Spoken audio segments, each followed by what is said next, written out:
나오며 죄사함 받으며 주의 품에 안기어 편히 쉬리라. 우리 주만 믿으며 모두 그와 얻을까. 나는 아무것도 아닙니다. 내 안에 그리스도께서 사시게 되므로 이제 저와 여러분 모두는 하나님의 것이 된 줄로 믿습니다. 찬양 가사 그대로 하나님 앞에 고백하는 우리의 신앙의 고백이 되기를 소망합니다. 오늘도 하나님의 전에서 또 영상을 통해 예배에 참여하시는 모든 성도님들께 하나님께서 하늘로부터 오늘도 준비하신 예비하신 하늘의 놀라운 은혜와 사랑이 여러분과 여러분의 가정에 넘치시기를 주의 이름으로 축복합니다. 우리 옆에 계신 분하고 한번 인사하십시오. 많은 은혜 받으시기 바랍니다.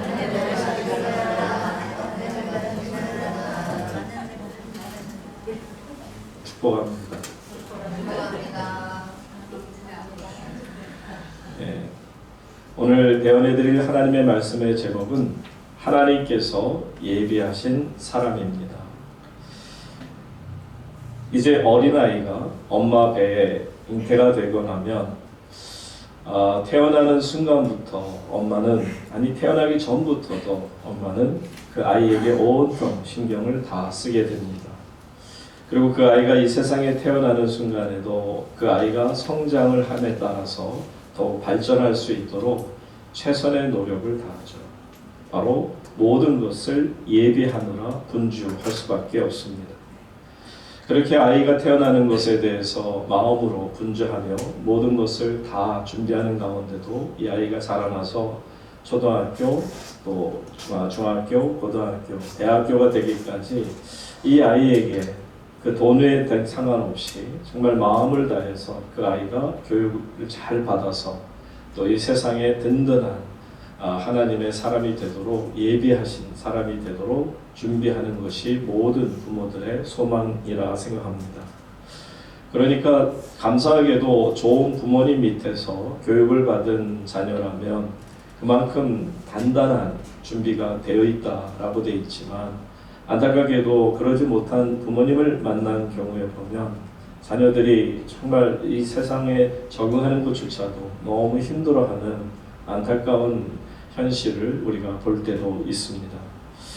이처럼 하나님께서는요, 우리를 위해서 모든 것을 예비해 주시기를 원하셨습니다. 하나님께서는 사람들을 만들어 놓으시고 그냥 세상에 내동쟁이 치듯이 너희들이 한번 네 마음대로 살아봐 라고 하지 않고 언제나 한결같이 나와 연결돼 있고 나와 함께 동행하고 나와 모든 것을 계획하고 나누고 그리고 내가 지키고 이러한 삶 속에서 살아갈 수 있도록 하나님께서는 인간을 만드시고도 그 인간의 모든 삶이 최상의 환경이 되어지도록 예비하심을 우리가 분명히 기억하고 있습니다.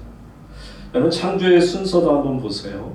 창조의 순서가 맨 마지막이 뭡니까? 맨 마지막 여섯째 날에 인간을 창조하셨어요. 그때가 언제냐면 모든 창조가 맞춰진 상태라는 것을 알죠. 창세기 2장 8절 말씀 한번 보시기 바랍니다.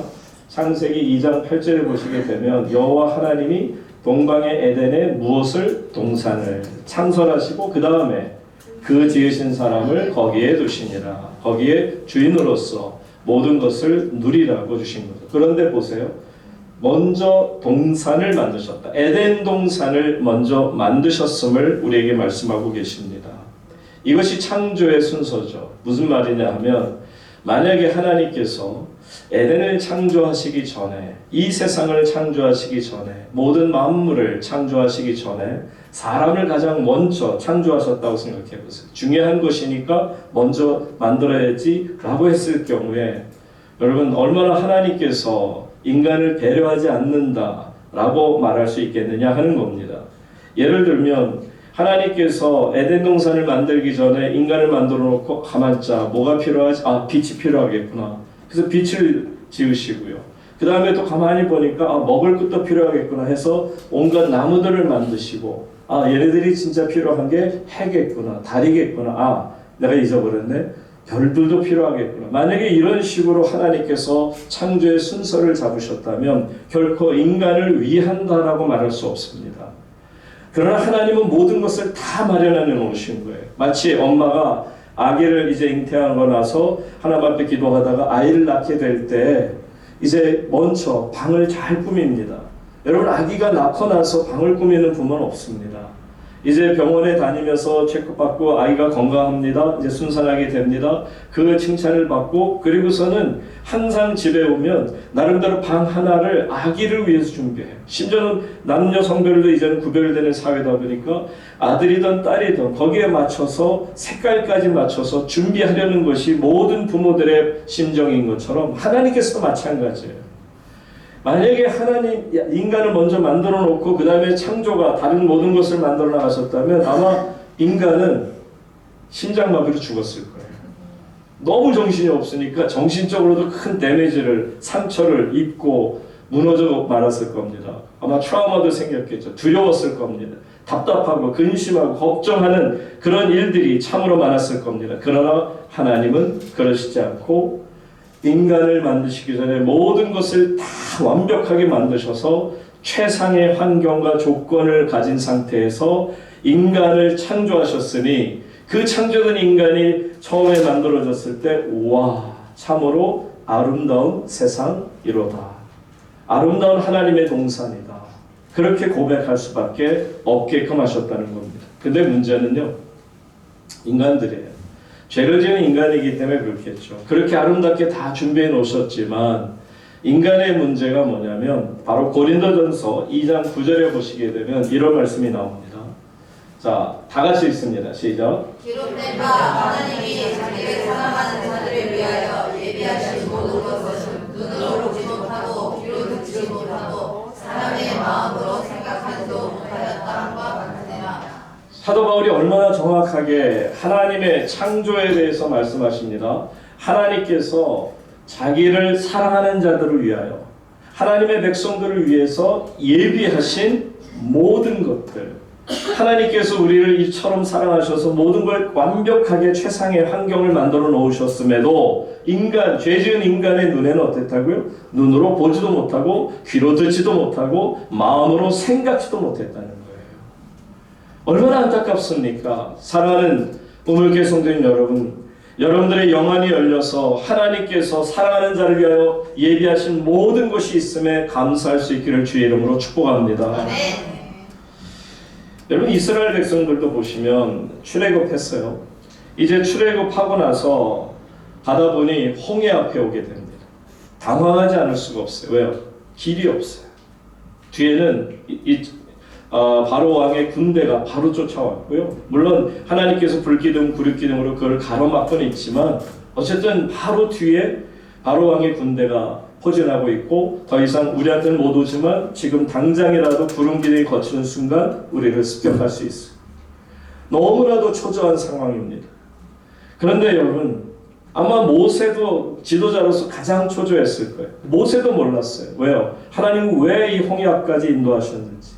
그리고 본인 스스로 볼 때에도 길이 없거든요. 여러분, 거기에 길이 없다는 것을 모세만 알았을까요? 이스라엘 백성들은 원망하기까지, 불평하기까지 그 앞에 길이 막혀 있는 것을 보고 길이 없다라고 얘기하는 것은 이스라엘 백성 전체였습니다. 그럼 바로왕은 몰랐을까요? 바로왕 역시도 뒤에서 구름기둥이 가려 있긴 하지만 저기에는 막다른 골목이라는 것을 너무 잘 압니다. 그러니 누구도 거기에는 길이 없다라고 생각할 수밖에 없죠. 근데 여러분, 누가 있어서 모세조차도 몰랐어요. 다만 그가 기도하는 중에 하나님께서 그로 하여금 기도하게 하시고 지팡이를 들 때 놀랍게도 밤새 동풍이 불어와서 그 엄청난 홍해를 가르시며 거기에 마른 땅으로 길을 만드실 거라는 것은 아무도 모릅니다. 여러분, 하나님의 기적이 바로 이것인 줄로 믿으시기 바랍니다. 보세요. 우리는 듣지도, 귀가 있음에 듣지도 못해요. 눈이 있음에 보지도 못해요. 마음이 있음에 생각도 못할 그런 엄청난 길이 열려지는 것을 여러분 믿으시기 바랍니다. 그러니까 여러분, 이처럼 하나님께서 예비하신 이 홍해 바다를 보면서 그 바다 밑에 어마어마한 길을 예비하실 거라 생각을 못하는 것이 우리들이지만, 영안이 열리면 이러한 것을 하나님께서 보여주신다는 거죠. 인생을 사는 분들도 보게 되면 정말 너무너무 힘들어하는 것 같아요. 그 일이 뭐냐면 막다른 골목에 닥친 그런 인생 같아요. 길이 없어요. 어디로 가야 될지 모르겠어요. 답답하기 그지없습니다. 그러니까 결국은 나는 이제 인생을 포기하는 게 좋겠어. 그렇죠. 누구라도 이해할 수 있어요. 홍해 앞에 서서 길이 없다면 저도 여러분도 포기하고 싶은 생각밖에 없을 겁니다. 왜요? 건널 방법이 없어요. 다리도 없어요. 거기에 어떤 배도 없어요. 누구도 건널 수 없는 그런 상황입니다. 그러니까 사실 길이 있다면 사람들이 왜 인생을 포기하겠습니까? 인생을 포기하는 분들 보면 길이 없다는 거예요. 길이 없어요. 길이 없는 걸 어떻게 합니까? 네, 여러분, 예수님 뭐라고 그러셨어요? I'm the way. 내가 곧 길이다. 여러분, 길이 없다 말하지 마세요. 다만 보지 못하고 듣지 못하고 마음으로 생각하지 못할 뿐이지, 하나님께서는 언제나 하나님의 거룩한 길을 예비하신 줄로 믿으시기 바랍니다.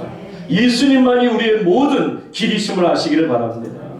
만약에 정말 우리가 이 믿음을, 하나님이 모든 것을 예비하신다는 것을 정말 믿을 수 있다면, 그래서 감사가 터져나오죠. 눈물과 서름과 걱정과 두려움이 아닌 감격의 눈물을 흘릴 수밖에 없는 거 아니겠어요? 하나님의 성호를 부르는 가운데 여러 가지 이름이 있어요. 여호와 라파, 치료하시는 하나님, 여호와 샬롬, 평화를 주시는 하나님. 그 중에 하나가 바로 여호와 이레. 어떤 하나님이죠? 그렇죠. 예비하시는, 준비하시는 하나님. 여러분 잘 알잖아요. 이삭을 제물에 올려놓고 이제는 그것 제물로서 그의 목을 따서 그를 죽여야 되는 순간입니다. 그때 하나님이 그만두어라. 대신에 산양을 준비하셨고요. 그 산양으로 제물을 대신하시는 것을 우리에게 보여줍니다. 그러면서 말씀하시기를 여호와 이레, 예비하시는 하나님. 사랑하는 성도님 여러분, 여러분들의 하나님을 향한 믿음 가운데 모든 것을 예비하시는 하나님을 꼭 믿으시기를 주의 이름으로 축복합니다.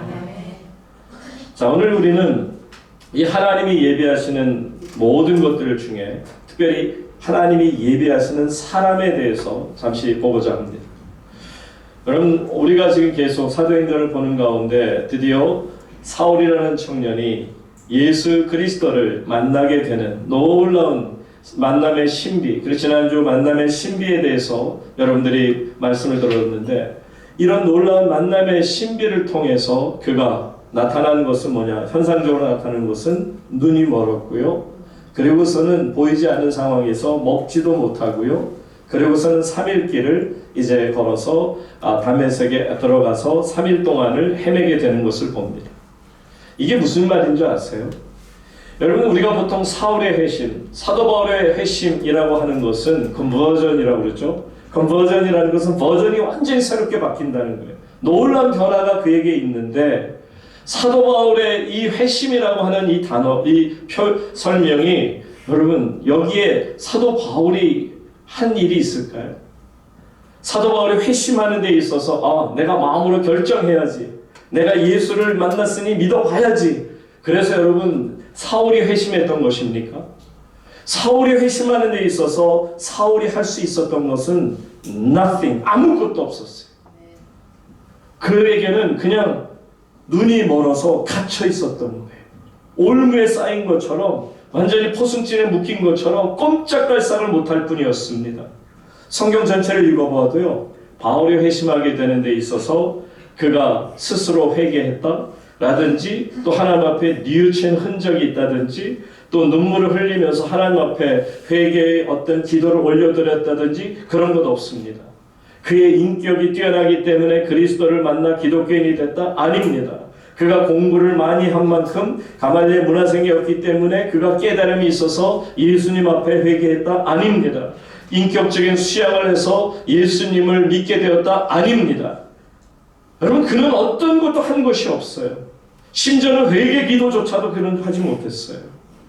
그가 할 수 있었던 것은 오직 딱 하나, 포로된 것.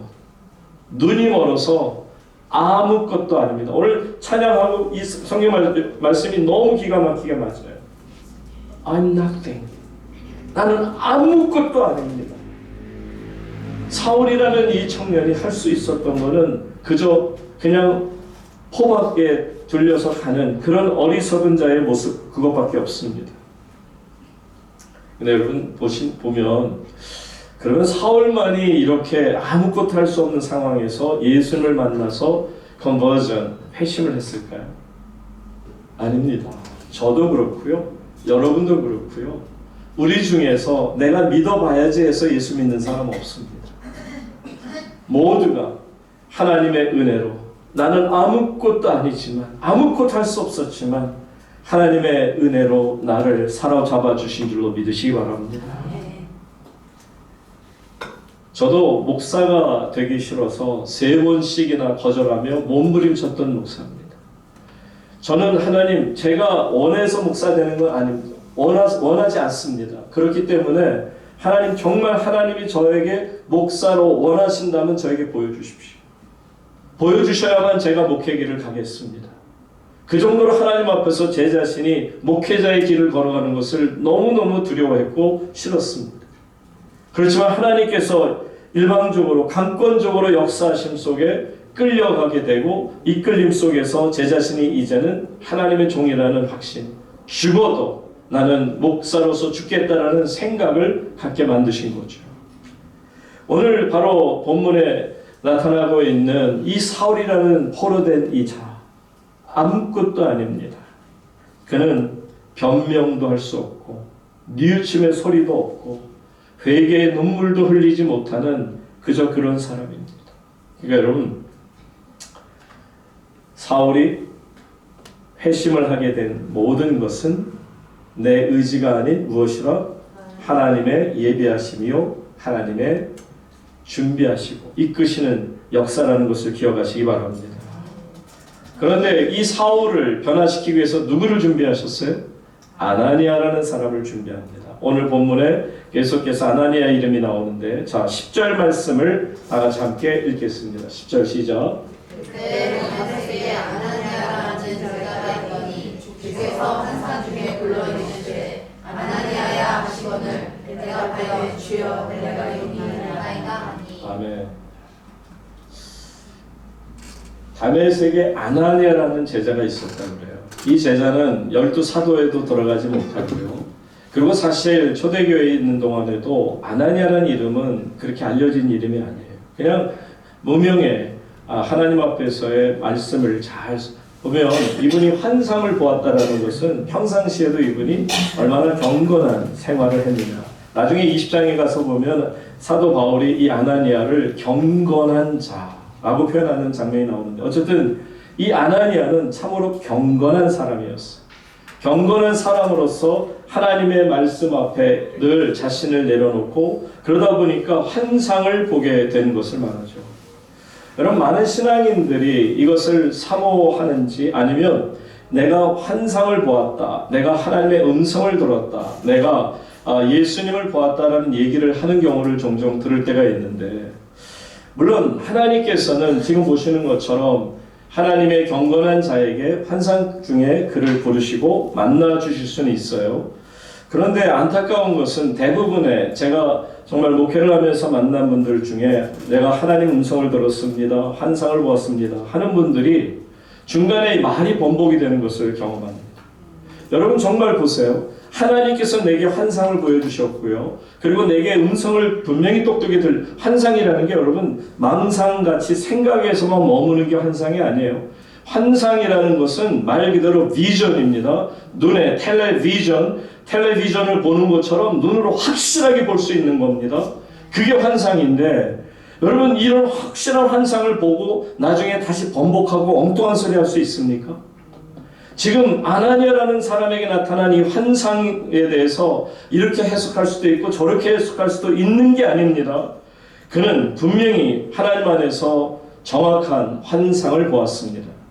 만약에 어떤 목회자라든지 어떤 성도라든지 또 기도한다고 하는 사람들로부터 용하다, 기도 정말 뜨거운 사람이야 라고 칭찬받는 분들 중에서 혹시 여러분들 만약에 그분이 하나님 앞에 환상을 보았습니다 라고 얘기를 하는데 나중에 가서 보니까 그건 아닐 수도 있고 라고 한다면 여러분 절대로 그분에게 귀를 기울이지 마세요. 성경이 이렇게 말씀합니다. 에스겔 13장 3절 보세요. 에스겔 13장 3절에 보시면 다 같이 읽습니다. 시작.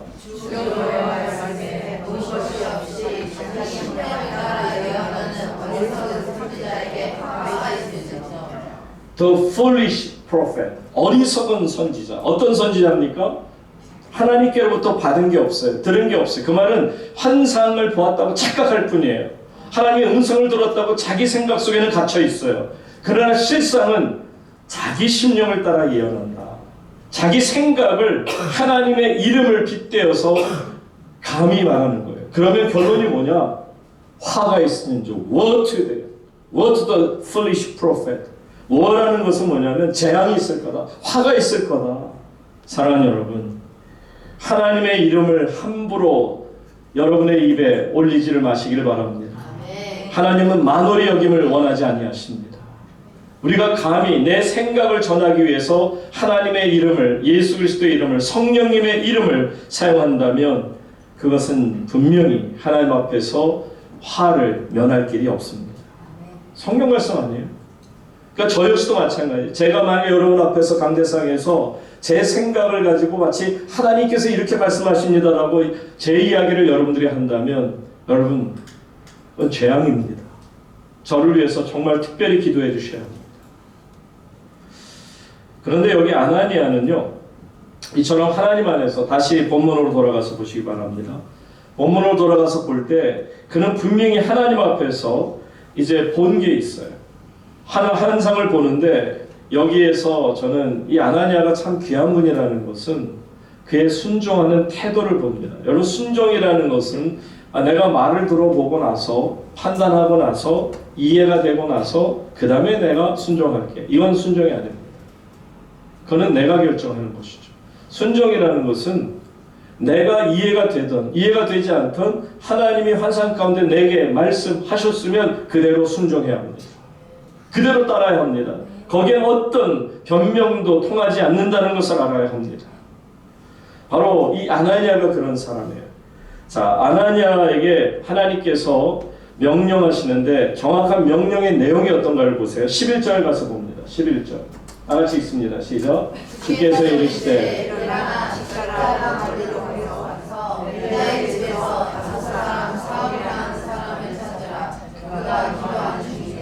여러분, 이 말씀 보시면요, 환상이라는 게 얼마나 정확하고요, 정말 모든 게 구체적인가를 보여줘요. 동쪽으로 가면 귀인을 만날 것이다. 막연하게 그럼 이 사람이 귀인인가? 저 사람이 귀인인가? 동쪽이 여기 맞나? 내가 서쪽, 북쪽으로 가면서 동쪽 간다고 착각하나?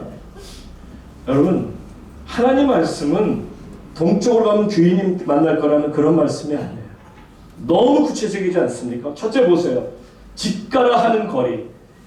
말 그대로 여기가 만약에 지금 무슨 도입니까? 태계로입니까? 태계로는 태계로 끝자락에 있는 몇 번지 하면 여러분들 머릿속에 확 들어오잖아요. 그죠? 저는 주소는 모르겠습니다. 어쨌든 여기 교회 주소가 이 빌딩, 민족통일빌딩의 주소가 탁 나와 있단 말이에요. 그런 것처럼 분명히 우리가 내비게이션 치면 다 갈 수 있는 그 집. 그리고 그것도 모자라서 보세요. 그 유다의 집에 가면 그게 이름이 누구 집이에요? 유다라는 사람의 집이에요. 그 사람 집에 가면 또 누구를 만나요? 다소 사람 사울. 정확하게 그 사람이 어떤 사람인지 한 번도 만나지도 못한 그런 사람, 다소 사람이라 하는 사람을 어떻게 해라? 찾으라. 그리고 그가 뭘 하고 있다? 기도하는. 여러분, 환상은 너무 기가 막혀요. 그러니까 정확하게 지금 말씀하고 있는 겁니다. 너 집가라는 곳에 가. 몇 번째에 가서 또 그 유다라는 사람의 집에 들어가. 그러면 거기에 또 다섯 사람, 사울이라는 사람이 있을 거야. 그 사람 만나봐. 그 사람 지금 너처럼 환상을 보며 기도하고 있어. 왜냐하면 그 다음에 보면 환상을 지금 사도 바울이 보고 있음을 그렇게 설명하고 있지 않습니까? 그런데 여기에서 그 아나니아가 좀 당황은 됐죠. 왜냐하면 하나님의 말씀이 너무 구체적이에요. 구체적인 것까지는 좋은데 여기에 걸리는 장면이 다섯 사람 누구?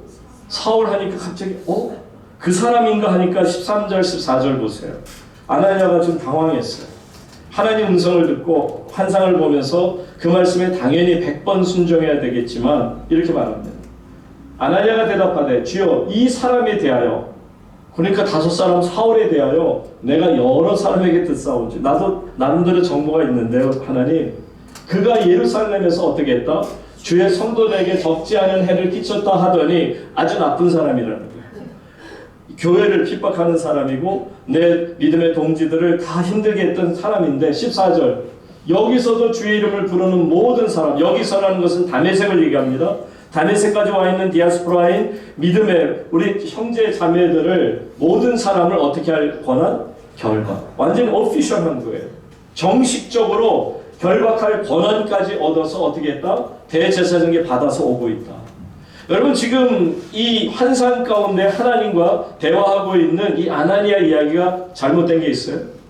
정확한 고백을 하나님 앞에 드리고 있어요. 하나님, 저에게 집가에 가서 그 다섯 사람 사울에게 지금 말을 만나라 하는데 제가 어떻게 그 사람을 만납니까? 이 사람은 안 됩니다. 이 사람 정말 못 쓸 사람이고요. 교회를 해치는 사람인데 교회를 해치는 그 사람을 내가 왜 만나야 합니까? 라는 겁니다. 그러니까 여러분 아나니아가 이렇게 고백하는 것을 우리는 충분히 이해해요. 저라도 아마 단박 그런 이야기를 하나님 앞에 드리지 않았을까. 근데 여러분 이렇게 놀라운 일이지만 여러분 여기에서 아나니아를 보게 되면 아나니아가 어떤 사람인가를 우리가 보게 되면 아나니아는 하나님 앞에서 하나님의 음성을 듣기를 원해요. 그리고 하나님께서 말씀하시는 이 내용, 집가라는 곳에 가서 다섯 사람 만나라. 내용 자체는 너무너무 힘든 내용이에요. 순종하기 어려워요. 그러나 그는 하나님, 내게 명령하시는 분이 누구냐? 하나님이시라는 거예요.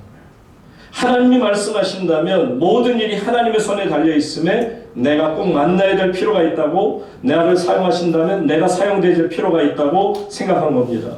12절에 가서 보세요. 그는 분명히 깨달음이 있어요. 그것이 뭐냐면 자기가 해야 되는, 그가 아나니아라는 사람이 들어와서 자기에게 안수하여 다시 보게 하는 것을 보았느니라. 이 말은 지금 누가 누구에게 하시냐면 하나님께서 아나니아에게 사울이 기도하는 중에 그도 환상을 보면서 지금 너 아나니아라는 사람이 들어와서 자기에게 안수할 때 눈이 멀었던 게 보게 할 거다 라는 환상을 지금 그에게 보여주고 있다는 거예요. 얼마나 구체적입니까? 그러고 나니까 여기에 보세요. 15절, 16절에 그가 바로 이제 하나님 앞에서 일을 걷기 전에, 자 15절 다 같이 읽습니다. 시작. 주께서 이르시되 알아, 이 사람은 내 이름을 이방인과 임금들과 이스라엘 자손들에게 전하기 위하여 택한 나의 그릇이라. 택한 뭐라고요? 나의 그릇이다. 그리고 계속 그 16절 다 같이 그가 내 이름을 위하여 얼마나 고난을 받아야 할 것을 내가 그에게 보이리라 하시니. 하나님께서는 환상 중에 아나니아에게 구체적으로 말씀하세요. 누구에게 찾아가라? 어디로 가라? 그런데 만나서 이제 네가 해야 될 일이 뭐냐? 그곳에 가면 바로 15절 기가 막힌 말씀을 하고 있지 않아요? My chosen instrument to proclaim. 여기 보면 이스라엘 자손들에게 전하기 위하여, 선포하기 위하여 택한 뭐라? 나의 그릇. 영어 성경으로 보면 my instrument예요. 그러니까 my chosen instrument, 내가 선택한 도구라는 거예요.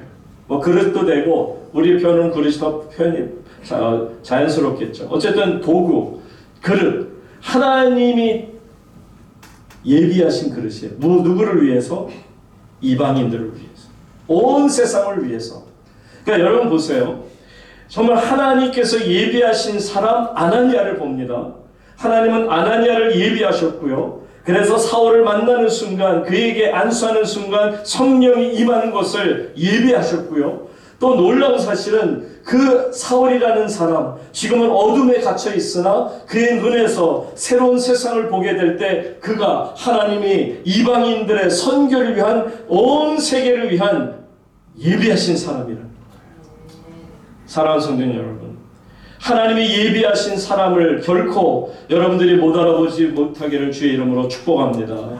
알아볼 수 있어야 돼. 그 말은 하나님께서 예비하신 사람이 나 자신도 될 수 있고요. 또 내가 복음을 전해서 그가 새로워졌을 때 세상을 변화시키는 하나님의 선지자가 될 수 있음을, 하나님의 예비하신 자가 될 수 있음을 믿으시기 바랍니다. 그러면서 동시에 또 16절 보세요. 그가 내 이름을 위하여 구체적으로 얼마나 고난을 받아야 할 것을 내가 그에게 보이리라 하십니다. 그러니까 네가 지금 이 사울이라는 사람에 대해서 굉장히 거북해하는 건 나도 알아. 그가 어떤 일을 행한 것 나도 잘 알아. 그런데 그가 앞으로 나의 택한 그릇으로서 이방인들에게 선교를 하고 또 동시에 그 일로 인해서 많은 고난을 받게 될 거야. 이렇게 말씀이 들려질 때 17절에 보시면 이 환상 가운데 말씀을 들은 아나니아가 어떻게 하는지 보세요. 다 같이 읽겠습니다. 시작. 아나니아가 떠나 그 집에 들어가서 그에게 안수하여 이르되 형제 사울아, 주 곧 네가 오는 곳에서 나타난 전기가 지혜 속에서 나를 보내어 너를 다시 보게 하시고 성령으로 충만하게 하시나이다. 정말 이 아나니아 참 아름다운 분이죠. 지금까지는 그냥 이름도 없던 분이지만 하나님께서 그를 택하셨고요. 그를 예비하신 사람으로 사용하셔서 사울을 만나게 할 때 그는 이 말씀 속에, 하나님의 말씀에 그냥 은혜를 받고 그 자리에서 벌떡 일어나 그 집에 들어가서 누구에게? 사울에게 안수하게 됩니다. 그런데 그때 보세요. 누구라 부르고 있어요? 형제 사울아. 이 원수 사울아 하지 않아요.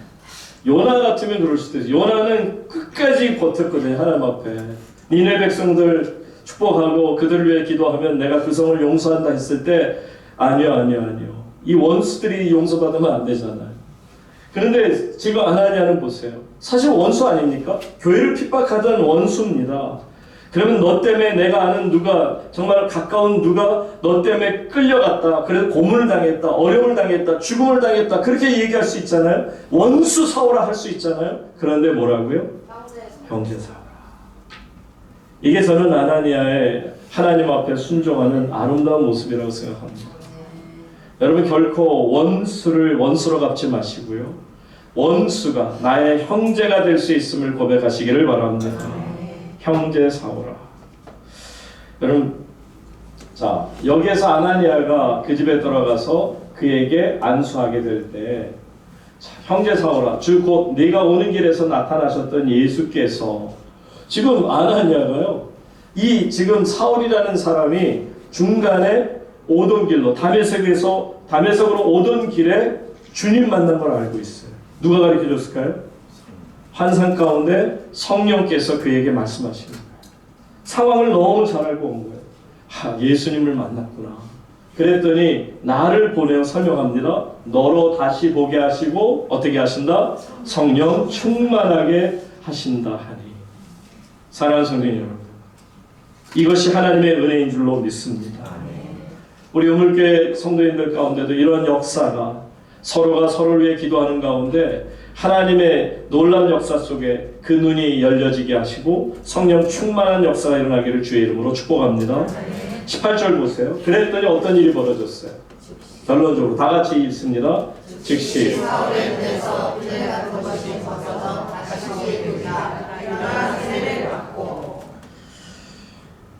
그 다음에 19절까지 음식을 먹음에 강간하여지니라. 사울이 다메섹에 있는 제자들과 함께 며칠 있을세. 지금 사울의 눈에서 뭐가 벗겨졌다고요?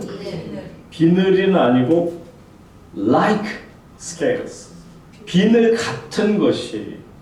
정확하게 이게 어떤 건지는 모르겠습니다만은 분명히 성경에는 뭐냐면 like라는 단어가 써요. 같은 것.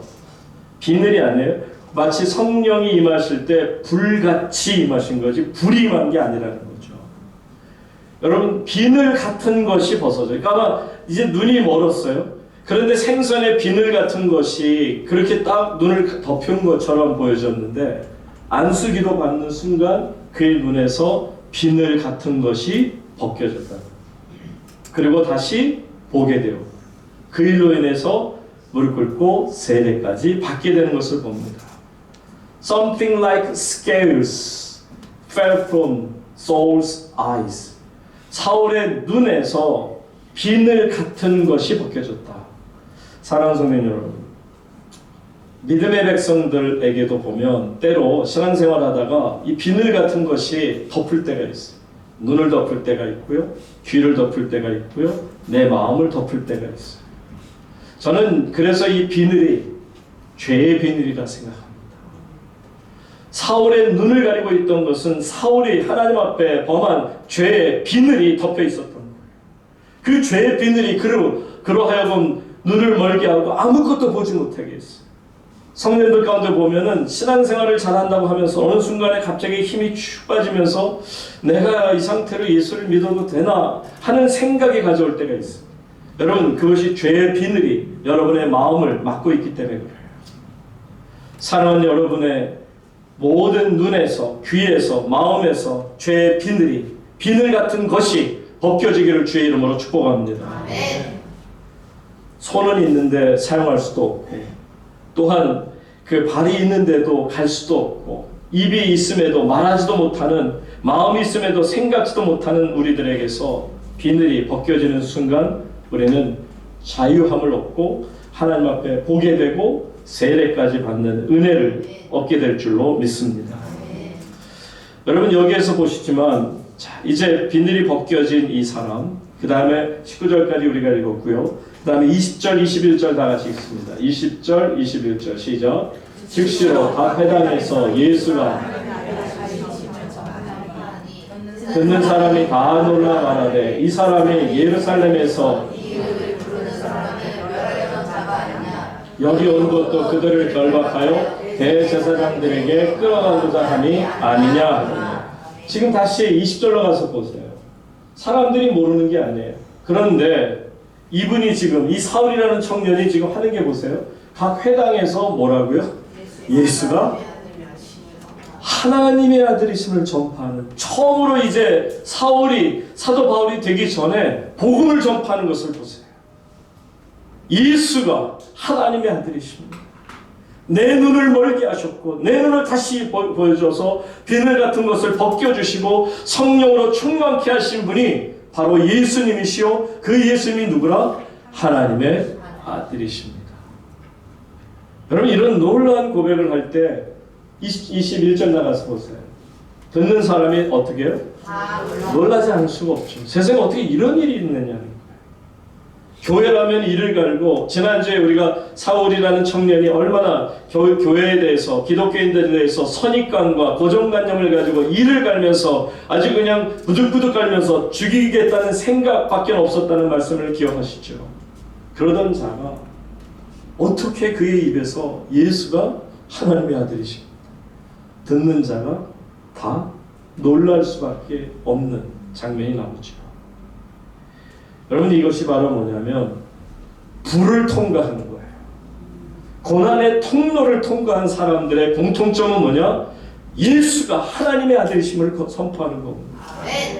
여러분 모두도 이처럼 하나님 안에서 비늘 같은 것이 벗겨져서 이 불을 통과함으로 하나님의 거룩한 백성이 되어 죄의 비늘이 벗겨지고 죄가 태워지는 역사가 나타난 줄로 믿습니다.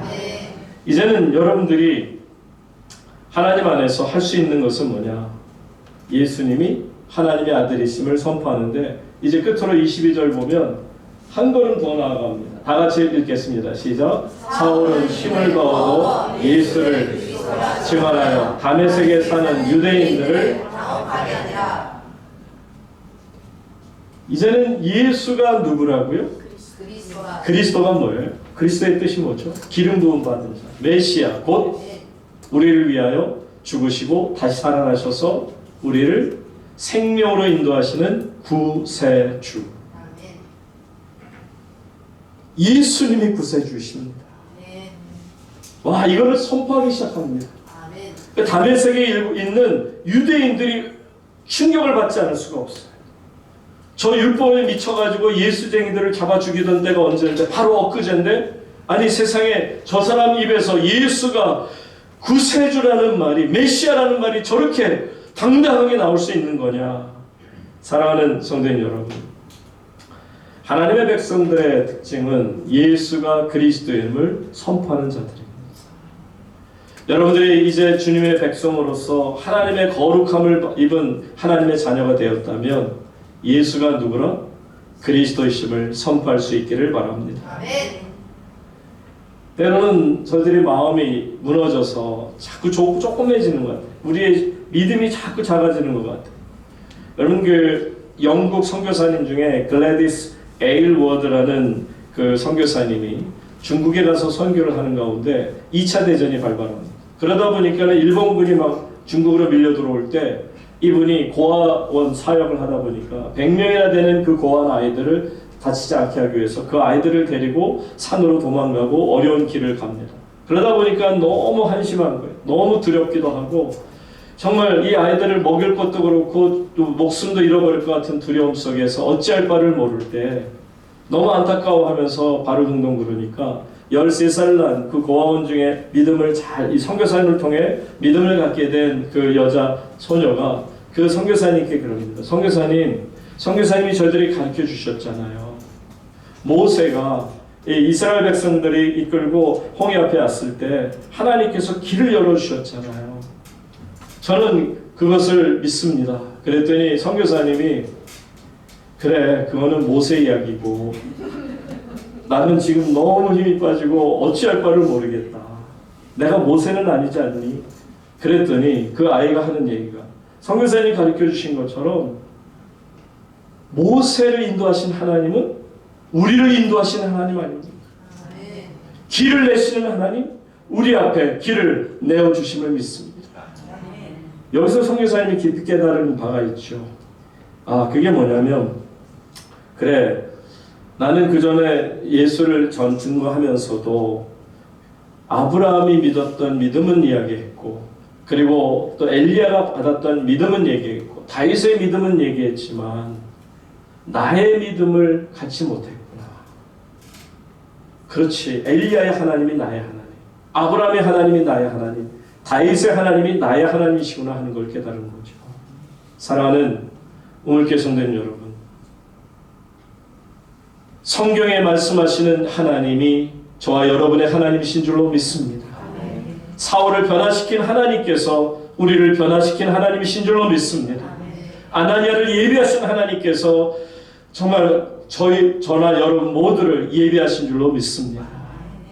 하나님이 예비하심에 순종하며 감사하며 따라간다면 여러분 앞에 막혀있던 모든 길들이 쫙 펼쳐지면서 수르바벨의 산들이 평야가 될 것이며 여러분 앞에 놓여있는 그 어떤 무거운 돌담도 한순간에 무너져 내릴 것이며 여러분 앞에 닫혀있던 무거운 철문도 하나님께서 주의 은혜 가운데 활짝 열어주실 줄로 믿습니다. 이게 하나님의 길 아니겠습니까? 하나님의 예비하심입니다. 하나님께서 오늘도 저와 여러분을 예비하신 그 길을 눈이 있음에 보고 귀가 있음에 들으고 마음이 있음에 생각하고 감사하며 복된 길 가시는 우리 우물교회 모든 귀한 주의 백성 되시기를 주의 이름으로 축원합니다.